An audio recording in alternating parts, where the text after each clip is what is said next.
I worked 28 years in the defense industry as an electronic technician on radars, moving into instrumentation, designing and fabricating digital instrumentation units, and finally as a programmer and a database administrator.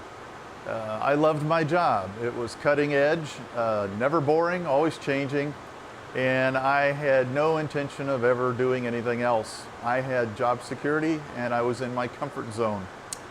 In 2004, through our church and other influences, my wife and I began to investigate missions. But at first I told God, no, missionaries don't make much money. I'm doing very well. I'm happy where I'm at.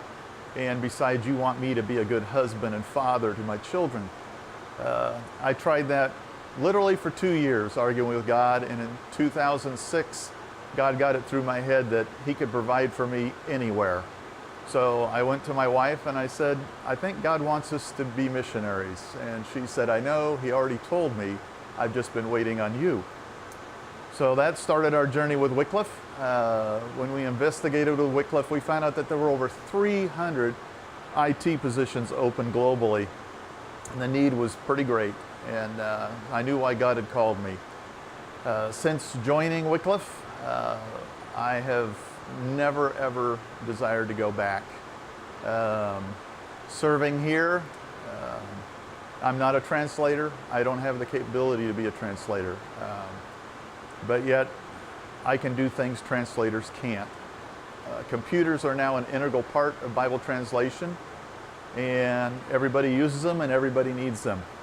So here at the center, I manage our switches for connectivity. We manage our internet access. We manage fiber optics. We also manage over 100 terabytes of online storage for all the editing and translation work that's being done globally. We support over 600 missionaries serving here at the International Linguistics Center in Dallas, Texas, and about 6,000 more globally.